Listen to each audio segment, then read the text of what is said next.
Bom, pessoal, nós vamos falar nesse vídeo de hoje sobre os números irracionais, ok? Vamos ver qual é a característica desse número. O que vai caracterizar um número irracional? Primeiro, a primeira definição, são números decimais, claro, infinitos e não periódicos. Então aqui eu tenho a característica, a definição de um número irracional. Olha só, ele vai ser o número decimal, então ele tem vírgula. Ele vai ser infinito, é um número que não tem fim. E ele não tem período, não periódicos. O que quer dizer isso aqui? Quer dizer que esse número decimal, ele não vai ter nenhuma sequência de números após a vírgula que se repita, ok? Então essa é a característica de um número irracional. Olha só, primeira característica aqui são as raízes não exatas. Toda raiz que não tem um valor exato, ou seja, se você tem lá uma raiz e o resultado daquela raiz não é um número racional, então automaticamente essa raiz é um número irracional. Por exemplo, raiz quadrada de 4, ela é igual a 2, Então é uma raiz exata, então ela é um número natural, ok? Número inteiro. Agora, por exemplo, a raiz quadrada de 3 vale quanto? Se a gente for pensar aí, ok? A gente não acha um valor exato para essa raiz, então ela é um número irracional. Olha só. Raiz quadrada de 2 não tem raiz exata, então é um número irracional. Raiz quadrada de 3 não tem uma raiz exata, então é um número irracional. Raiz cúbica de 10 também não tem um valor exato para essa raiz cúbica, então ela é um número irracional, ok?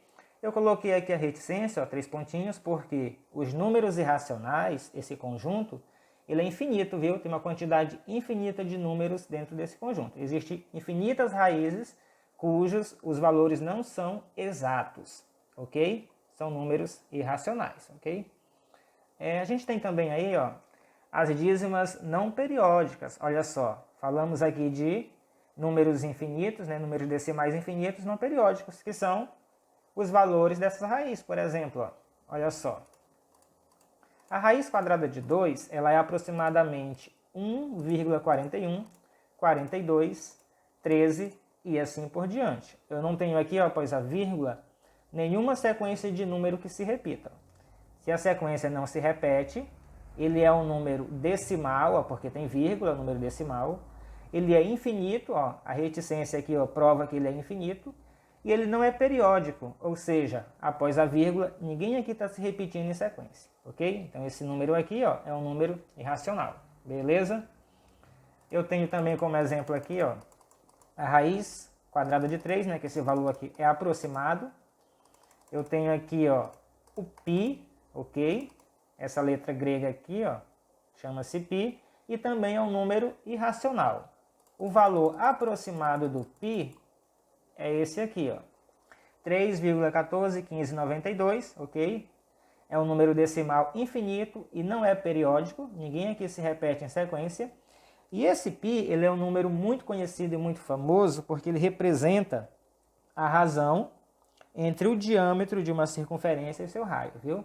Ok? Outro número também muito importante, que é um número irracional aí na matemática, é o número E, que é o número de Napier, viu?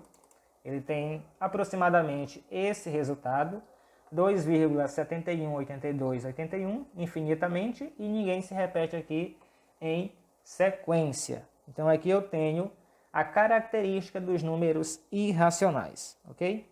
E como é que fica então o conjunto? Como é que a gente pode representar o conjunto desses números que a gente não conhece, o tamanho exato desses valores? Então aqui nós temos a representação do conjuntos numéricos. Eu tenho essa representação, ok? Nós temos aqui, olha só, vários conjuntos, para a gente compreender melhor. Aqui em amarelo eu tenho o conjunto I dos números irracionais. E aqui eu tenho 3 conjuntos. Eu tenho o conjunto maior, que é o conjunto dos números racionais, representado pela letra Q, aqui em azul.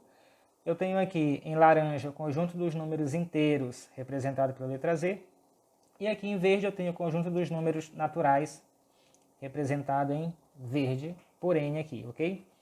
Percebam o seguinte, essa parte aqui, vejam que o verde está dentro do laranja e o laranja está dentro do azul, Ou seja, esse conjunto dos naturais está dentro do conjunto dos inteiros e os inteiros estão dentro dos conjuntos dos racionais, ok?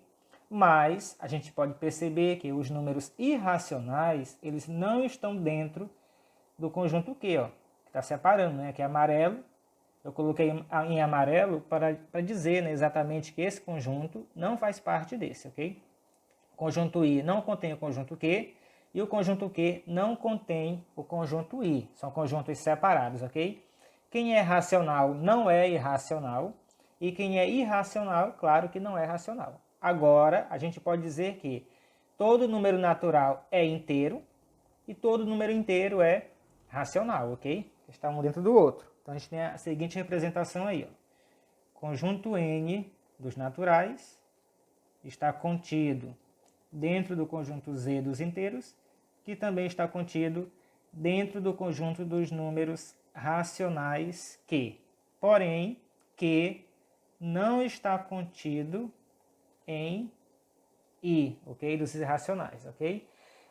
E aí, como é que eu faço? Esses conjuntos eles nunca vão se unir? Sim, vão, né? Nosso próximo passo. Quando eu tenho a união dos números racionais Q com os números irracionais I, eu tenho o todo, ok? E esse todo aqui, ó, tudo isso aqui, eu vou chamar de números reais, representado aqui, ó, pela letra R, ok? Então, isso é os números reais, viu? Ó, números reais, né? Estuda aqui para o 9º ano, números reais. O que são os números reais? São todos os números que nós conhecemos. Basicamente, eu digo que os números reais, representado por R, vai ser igual o conjunto dos números racionais, mais, né, esse mais eu coloco o de união, unido com o conjunto dos números irracionais I, ok? A união de racional com irracional forma o todo, e o todo eu chamo de números reais, ok? Apenas isso. Essa é a definição de números reais. Quando falar de números reais, está falando de qualquer número que a gente conhece até então.